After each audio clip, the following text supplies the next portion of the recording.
Battle of Karbala. Battle of Karbala. معركة Karbala. قتل حسین اصل میں مرگ یزید ہے.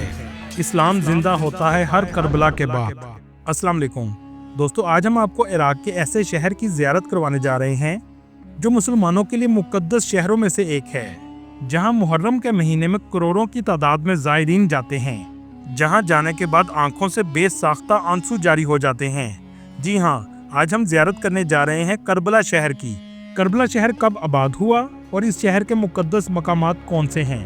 کربلا شہر میں 9 اور 10 محرم کو لوگ کیا کرتے ہیں اور کیسا ماحول ہوتا ہے؟ اس شہر میں لوگوں کی زندگی کیسی ہے؟ اس کے علاوہ اس شہر کے بارے میں بہت سے ایسے حقائق بتائیں گے جو آپ کے لیے بالکل نئے ہوں گے. چلیں اب نکلتے ہیں کربلا شہر کے ایک تاریخی سفر پر. کربلا عراق کا ایسا شہر ہے جو پوری دنیا کے مسلمانوں کے لیے بہت اہمیت رکھتا ہے، اور اس کی اہمیت کی وجہ 10 محرم 61 ہجری کو ہونے والی کربلا کی جنگ ہے. کربلا کا شہر اسلامی تاریخ سے بڑا ہوا ہے. کربلا کی تاریخ یاد کر کے ہر مسلمان کی آنکھیں آنسوؤں سے نم ہو جاتی ہیں. کربلا کی جنگ حق اور باطل کی جنگ تھی. کربلا شہر کی کل آبادی 10 لاکھ کے قریب ہے. اس شہر کا کل رقبہ 42 مربع کلومیٹر ہے. کربلا شہر بغداد سے 103 کلومیٹر کے فاصلے پر ہے، جبکہ نجف سے 80 کلومیٹر کے فاصلے پر واقع ہے. آج اس شہر میں کروڑوں مسلمان زائرین زیارت کے لیے آتے ہیں. خاص طور پر شیعہ زائرین بڑی تعداد میں آتے ہیں. ایک رپورٹ کے مطابق 2 کروڑ سے بھی زیادہ لوگوں نے اس شہر کی زیارت کی، جس میں ہر سال 9 سے 10 محرم کے درمیان 1 کروڑ 50 لاکھ سے بھی زیادہ لوگ اس شہر میں موجود ہوتے ہیں. اور اس کی سب سے بڑی وجہ حضرت امام حسین علیہ السلام اور ان کے کربلا کے ساتھیوں سے محبت اور عقیدت کا نتیجہ ہے. دوستو، یہاں آپ کو ایک اہم بات بتاتا چلوں. واقعہ کربلا سے پہلے یہ شہر نہیں تھا، بلکہ صرف ایک ریگستان اور میدان جنگ تھا.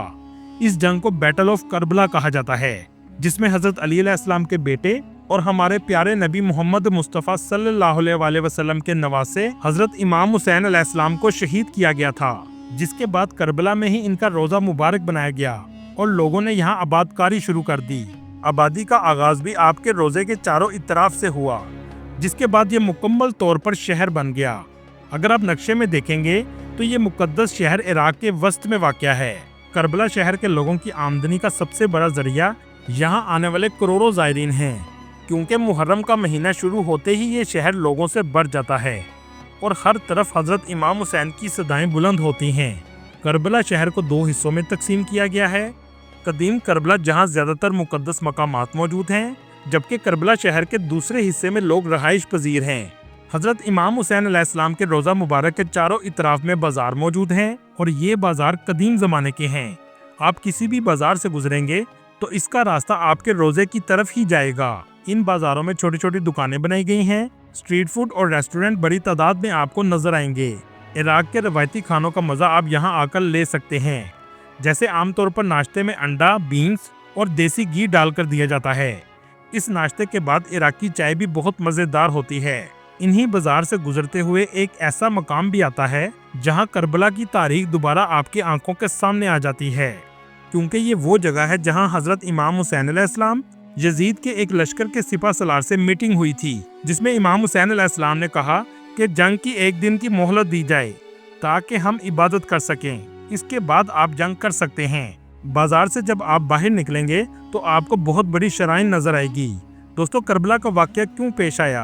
امیہ خلافت کا اس وقت کا لیڈر یزید تھا، اور وہ چاہتا تھا میرے بعد میرا بیٹا خلیفہ بنے، جبکہ یزید کی طرز حکومت سے کوئی بھی خوش نہیں تھا. اس دور میں یزید دمشق میں رہتا تھا. کوفہ ایسا علاقہ تھا جہاں حضرت علی علیہ السلام نے خلافت سنبھالی تھی، اور کوفہ ہی اس وقت اسلام کا کیپٹل تھا. کوفہ کے لوگ چاہتے تھے کہ امام حسین علیہ السلام کو خلیفہ بنایا جائے. کوفہ کے لوگوں نے امام حسین علیہ السلام کو خط لکھے اور اپنے پاس بلایا. آپ یہاں آئیں، ہم آپ کے ساتھ ہیں. یہاں تک کہ ہمیں لڑنا بھی پڑا تو ہم آپ کے ساتھ جنگ میں حصہ لیں گے. لیکن کوفہ کے لوگوں نے دھوکہ دیا، جس کے بعد 10 محرم کو واقعہ کربلا پیش آیا. یہ واقعہ صرف مظلوم اور ظالم کے درمیان نہیں، بلکہ جرأت، حق اور بہادری کے ساتھ ظلم کے خلاف کھڑے ہونے کا اور اللہ پر یقین رکھنے کا ہے. حضرت امام حسین علیہ السلام کے لشکر میں 72 لوگ تھے، جبکہ یزید کے لشکر میں 4000 سے بھی زیادہ لوگ تھے. اس زمانے میں آپ نے کربلا کے مقام پر اپنے خیمے لگائے، جہاں دور دور تک ریگستان اور پانی کی بھی قلت موجود تھی، یہاں تک کہ یزید کی فوج نے پانی بھی بند کر دیا. جبکہ امام حسین علیہ السلام کے ساتھ چھوٹے بچے بھی موجود تھے، क्योंकि आप अपने सारे खानदान के साथ तशरीफ लाए थे। इसके बावजूद आपकी हिम्मत में जरा बराबर भी कमी ना आई और इसकी वजह थी अल्लाह पर यकीन।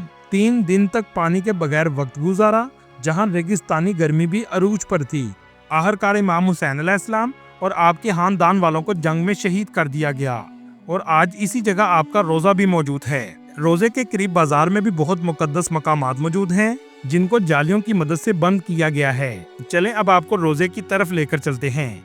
दोस्तों, हजरत इमाम हुसैन अलैहिस्सलाम के रोजे के बिल्कुल साथ आपके भाई हजरत अब्बास अलैहिस्सलाम का रोजा भी मौजूद है, जो करबला की जंग में हजरत इमाम हुसैन अलैहिस्सलाम के अहम साथी थे। ये है हजरत अब्बास अलैहिस्सलाम का रोजा मुबारक, जहाँ से आप एक बड़े दरवाजे से दाखिल होने के बाद नीचे की तरफ जाते हैं और सामने आपको बहुत खूबसूरत गोल्डन दरवाजा नजर आएगा, जिस पर सोने का काम किया गया है। इस दरवाजे के बाहर एक सहन मौजूद है, जहां लोग नमाज अदा करते हैं। हजरत अब्बास अलैहिस्सलाम हजरत इमाम हुसैन अलैहिस्सलाम की फौज के सिपा सलार थे। जब आपके खानदान के लोग शहीद हो चुके थे और सिर्फ बच्चे ही बचे थे, तो हजरत अब्बास अलैहिस्सलाम बच्चों के लिए पानी लेने गए थे। आपको इसी वजह से इनके रोजे के ऊपर एक मश्क भी लगी हुई नजर आएगी और ये मश्क ही इस वाक़े की अलामत है। जब आप पानी के लिए गए तो आपको रास्ते में शहीद कर दिया गया। हजरत अब्बास अलैहिस्सलाम का रोजा भी अंदर से बहुत खूबसूरत और नक्शो नगार से भरा हुआ है। मुहर्रम के अयाम में यहाँ तक पहुँचना बहुत मुश्किल होता है। हजरत अब्बास अलैहिस्सलाम के हरम के बाहर एक एरिया है, जो हजरत इमाम हुसैन अलैहिस्सलाम और हजरत अब्बास अलैहिस्सलाम के रोजे के दरमियान बनाया गया है। इसे बैनुल हरमैन भी कहा जाता है। ये जगह 2 रोजों को आपस में मिलाती है। ये तकरीबन 250 मीटर लंबा एरिया है। ये वही जगह है जो अरबैन वॉक से चलते हुए लोग यहाँ आते हैं, जिसके बारे में आगे हम आपको वीडियो में बताएंगे। इस जगह के बारे में कहा जाता है कि करबला की जंग में सबसे ज्यादा शहीद इसी जगह हुए थे। हजरत इमाम हुसैन अलैहिस्सलाम के रोजे में दाखिल होते ही आंखों से बेसाख्ता आंसू जारी हो जाते हैं। ये वही इमाम हुसैन अलैहिस्सलाम हैं जो आप सल्लल्लाहु अलैहि वसल्लम के हाथों में खेला करते थे, जिन्होंने अपना बचपन भी जन्नत के टुकड़े पर गुजारा है, जिसे रियाजुल जन्ना कहा जाता है। शराइन के अंदर ही एक म्यूजियम भी बनाया गया है। ये पिलर इसी बात को जाहिर करता है कि इस्लाम जिंदा होता है हर करबला के बाद। नीचे का पिलर जाहिर कर रहा है कि आप सल्लल्लाहु अलैहि वसल्लम की जिंदगी में इस्लाम ऐसे मजबूत था। इसके बाद इस्लाम को बहुत सी मुश्किलात का सामना करना पड़ा और दरमियान का हिस्सा करबला को जाहिर करता है और ऊपर का पिलर जाहिर करता है कि करबला के बाद दोबारा इस्लाम मजबूत हुआ। यहाँ इन लोगों के नाम भी लिखे गए हैं जिन्होंने आपके रोजे पर हमला करने की कोशिश की थी। ये तमाम चीजें उस दौर की चीजों से तशबीह के तौर पर रखी गई हैं। इस म्यूजियम में एक बहुत खूबसूरत कारपेट भी रखा गया है। इस कारपेट को बनाने में 8 साल लगे थे। ये कारपेट करबला की जंग को जाहिर करता है। हजरत इमाम हुसैन अलैहिस्सलाम का हरम भी बहुत वसी बनाया गया है और अंदर से भी इंतहाई खूबसूरत है। ये वो जगह है जहां आपको शहीद किया गया था। इसके अंदर रंग लाल रखा गया है। हरम के चारों इतराफ में नक्शो नगार किए गए हैं। आपके रोजे मुबारक की इन जालियों को जरी कहा जाता है। दोस्तों, करबला के नाम के बारे में मुख्तलिफ राय हैं। करबला का एक मतलब नरम जमीन है और एक मतलब ये भी समझा जाता है कि हजरत जिब्राइल अलैहिस्सलाम ने आप सल्लल्लाहु अलैहि वसल्लम को बताया था कि एक ऐसी जमीन है जहां आप सल्लल्लाहु अलैहि वसल्लम के खानदान पर मुसीबत और अजियत दी जाएगी। तो अजियत देने वाली जमीन का मतलब भी करबला कहा जाता है। हरम के करीब नहर फरात है, जहां 7 मुहर्रम को पानी बंद किया गया था। ये जो आप जगह देख रहे हैं, कहा जाता है कि ये वो जगह है जहां हजरत अब्बास अलैहिस्सलाम पानी भरने के लिए आए थे। दोस्तों, आपने मक्का और मदीना शरीफ में देखा होगा कि लोगों को व्हील चेयर पर बैठा कर ले जाया जाता है और इसका कुछ मुआवजा भी लेते हैं। ऐसे ही इमाम हुसैन अलैहिस्सलाम के हरम के करीब रेडी वाले मौजूद होते हैं। जो लोग पैदल ज्यादा नहीं चल सकते, वो इस पर बैठकर जा सकते हैं। आप ये जो देख रहे हैं, इसे अरबी में हुब कहा जाता है। इराकी लोग ये बीज बहुत ज्यादा शौक से खाते हैं। इराकी खानों में अक्सर हुमस और अचार पेश किया जाता है, जो लोग रोटी और चिकन के साथ खाते हैं। दाल का सूप इराक में बहुत शौक से पिया जाता है, जिसे लेंटल सूप कहा जाता है। हरम के इस रास्ते पर लोगों का रश आपको सबसे ज्यादा नजर आएगा। दोनों इतराफ में दुकानें मौजूद हैं और गर्मी से बचने के लिए कपड़े की छत भी लगाई गई है। पूरे इराक की निस्बत इस शहर में सबसे ज्यादा अमन है। इस पूरे शहर में बुलंदो बाला इमारतें ना होने के बराबर हैं, लेकिन करबला बगदाद और दूसरे शहरों से ज्यादा डेवलप है। खूबसूरत रेस्टोरेंट और दुकानें शहर के मुख्तलिफ हिस्से में मौजूद हैं। इराकी आइसक्रीम भी बहुत मजेदार होती है। आप जब भी जाएं तो आइसक्रीम जरूर खाइएगा, आपको बहुत मजा आएगा। दोस्तों, आप ये जरूर देखना चाहेंगे कि 10 मुहर्रम का दिन करबला में कैसा होता है। 10 मुहर्रम को पूरे शहर में लोग सड़कों पर आ जाते हैं, जुलूस की शक्ल में हाथ में झंडे लिए होते हैं। इराकी लोग 10 मुहर्रम के दिन जोहर की नमाज के बाद पूरे शहर से लोग भागना शुरू कर देते हैं। ये तमाम लोग भागते हुए हजरत इमाम हुसैन अलैहिस्सलाम के रोजे की तरफ जाते हैं। गर्मी की वजह से हर जगह इन पर पानी फेंका जाता है और पानी की सबीलें भी हर जगह लगाई जाती हैं। यहाँ के लोगों का मानना है कि जब आपको किसी के गम की खबर मिलती है तो आपकी कैफियत भी यही होती है कि आप उस तरफ भागते हैं जहाँ से गम की खबर आई होती है। ऐसे ही हजरत इमाम हुसैन अलैहिस्सलाम को भी जोहर के बाद शहीद किया गया था।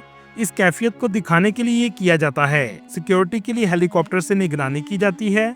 चलें अब आपको वो जगह की जियारत करवाते हैं जहाँ हजरत इमाम हुसैन अलैहिस्सलाम के खैमे लगाए गए थे। इसे खैमा अल हुसैन भी कहा जाता है।